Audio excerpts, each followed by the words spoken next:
Esto es Destinos El Salvador, el podcast en el que vas a descubrir lugares únicos para vivir la mejor experiencia del ecoturismo y la cultura salvadoreña.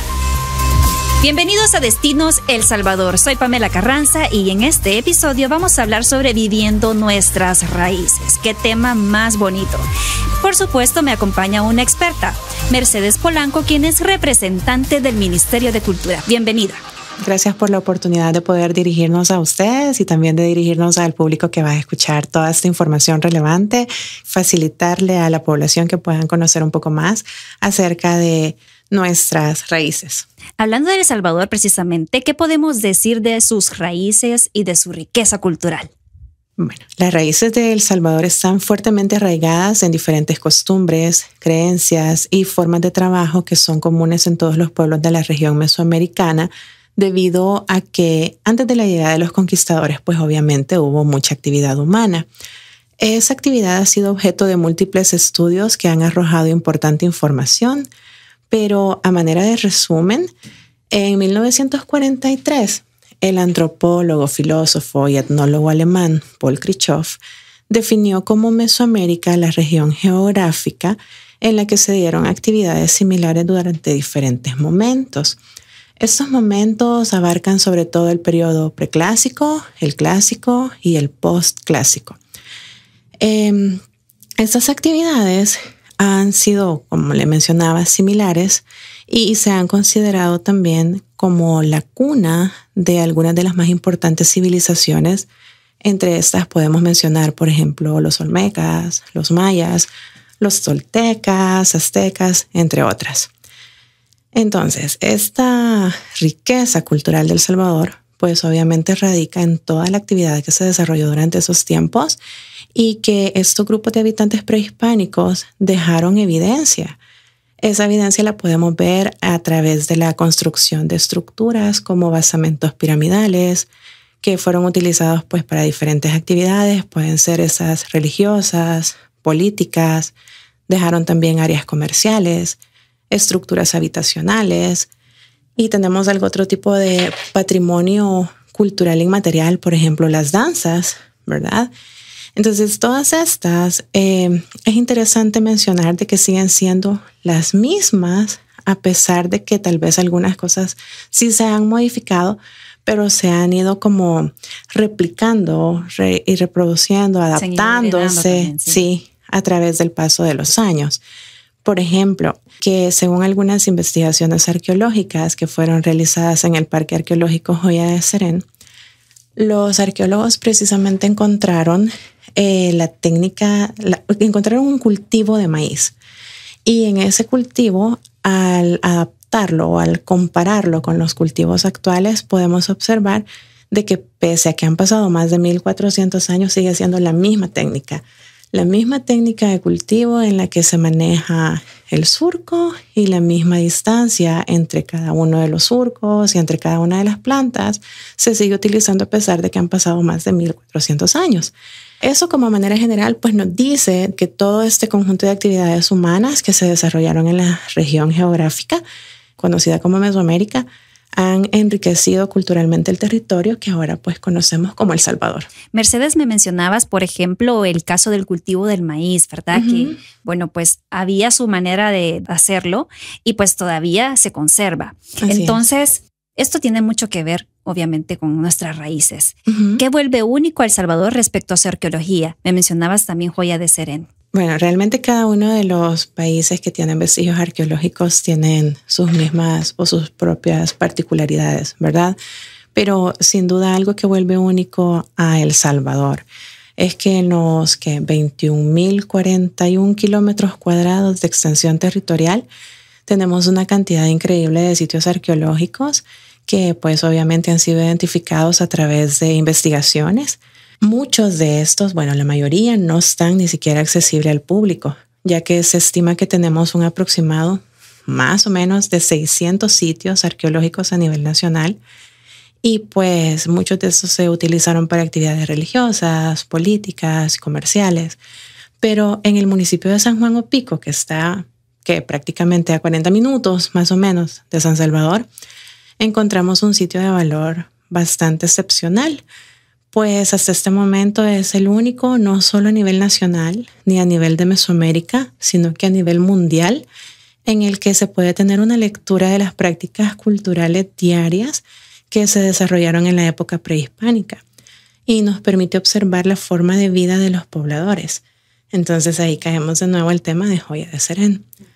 Mesoamérica, pese a que es una región geográfica bastante extensa que comprende prácticamente la parte centro de México hasta Costa Rica, tiene muchos vestigios arqueológicos de sitios que fueron utilizados para actividades políticas, religiosas, comerciales, pero hasta ahorita somos afortunados de tener el único sitio donde se puede observar la forma de vida, donde podemos ver una aldea del periodo clásico que fue descubierta accidentalmente en 1976 y que pues a raíz de eso ha sido objeto de estudio desde 1978.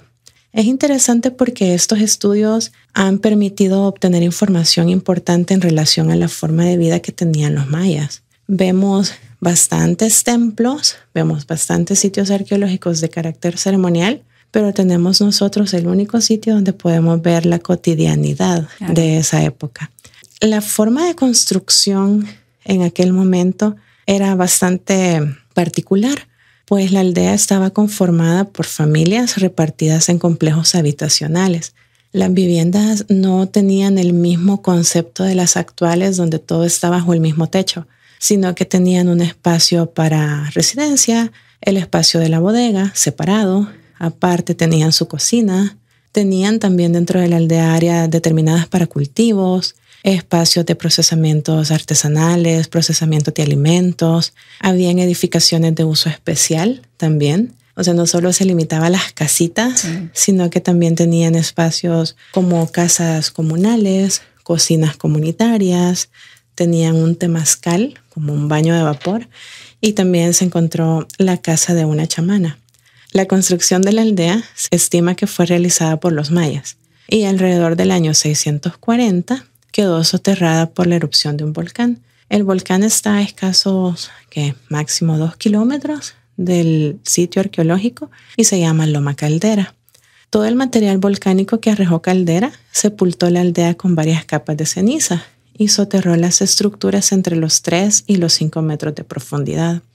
Luego, para fortuna nuestra, ¿verdad?, de manera accidental, en 1976, durante unos trabajos de terracería que se estaban realizando para el extinto Instituto Regulador de Abastecimientos, o IRA, un tractor cortó material volcánico y ahí fue cuando dejó al descubierto las columnas de una estructura.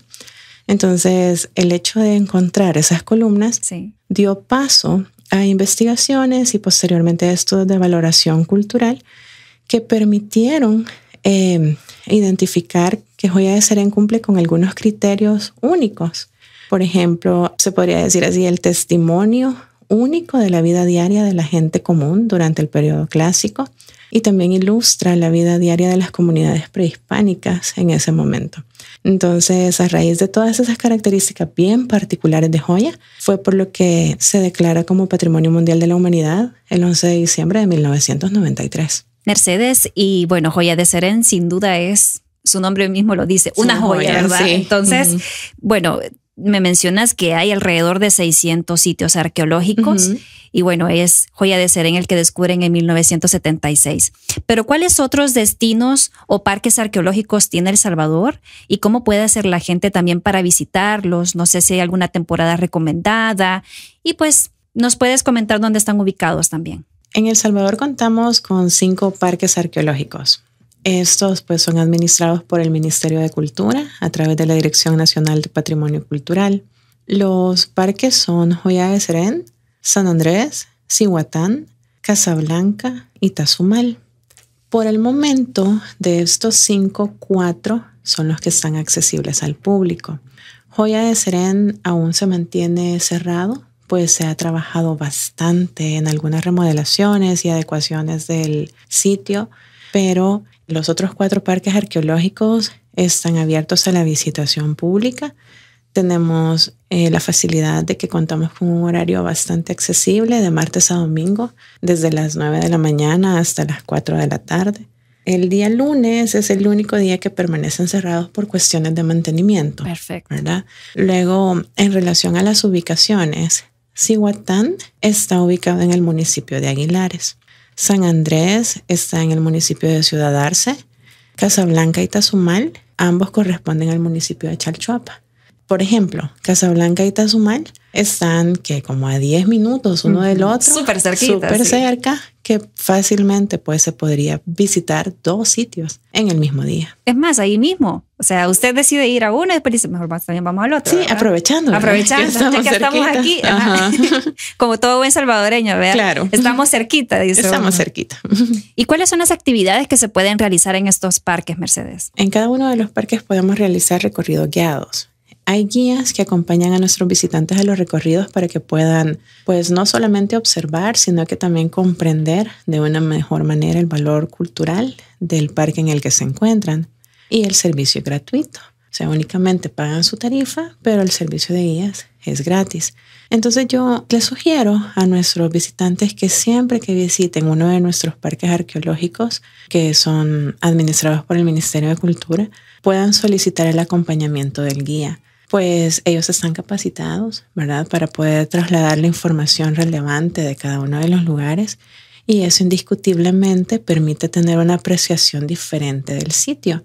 Ya no solamente lo vemos y nos quedamos con especulaciones de ¿y eso para qué fue? Ajá. ¿Para qué lo hicieron? ¿Para qué habrá sido esto? Ajá. Dice uno. Ajá. Sino que ellos nos permiten como aclararnos, ¿verdad?, las dudas en base a los estudios que se realizaron durante los diferentes procesos de investigaciones y excavaciones. Y además con la información, uno como que se sumerge más en la historia y hace todo un viaje así bien espectacular. Definitivamente, sí. Es bonito.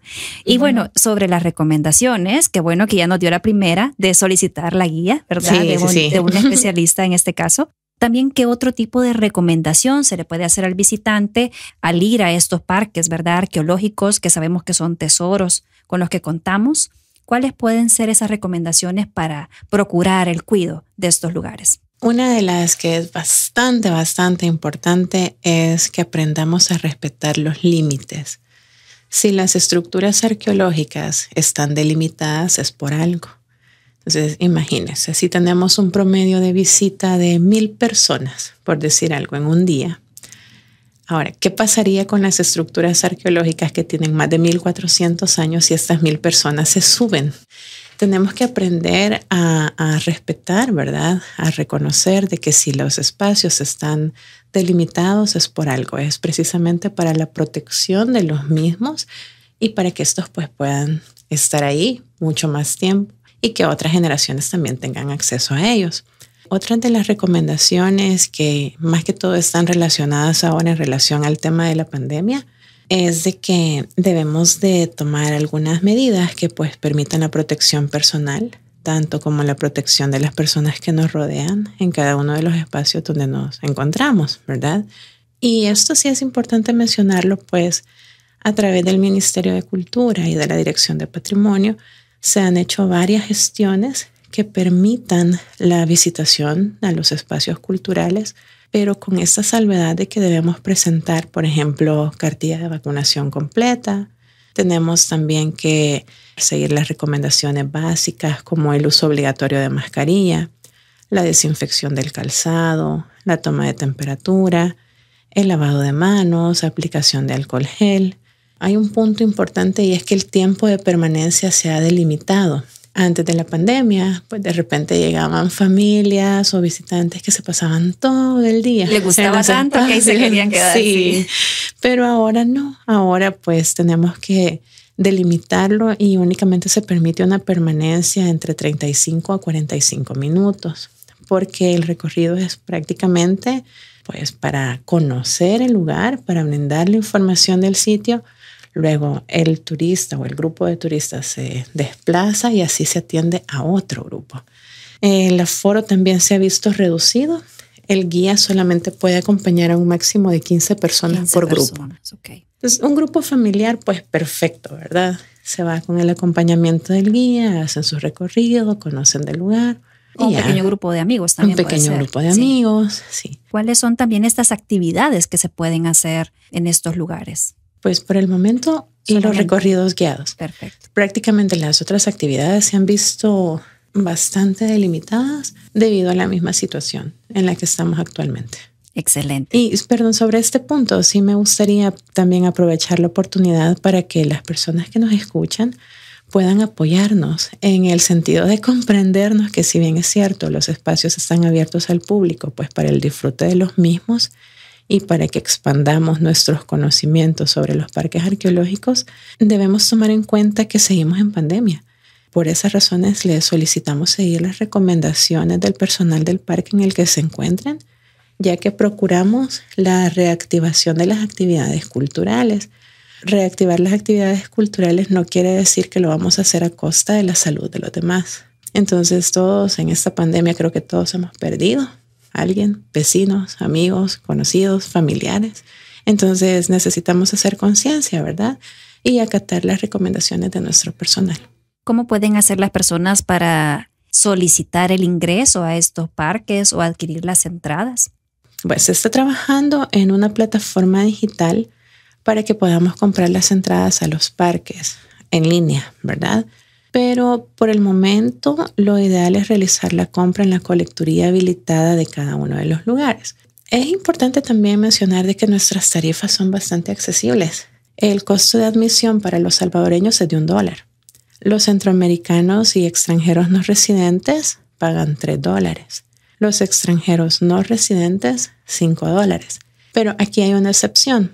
Joya de Serén, del que hablábamos, el Patrimonio de la Humanidad, sí tiene tarifas distintas. Los extranjeros no residentes, cuando ya el parque se abra al público, pagarán $10 y los extranjeros residentes pagarán $7.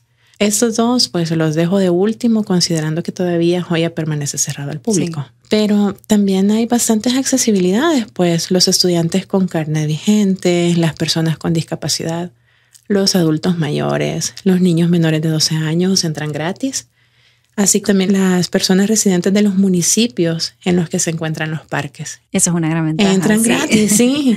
Por ejemplo, si yo llego a San Andrés y soy residente del municipio de Ciudad Arce, solamente muestro mi documento de identidad, donde se lea pues la dirección que soy de Ciudad Arce, y ya, entro gratis. Gratis. Así es. Qué buena noticia, de verdad, Mercedes. Sí.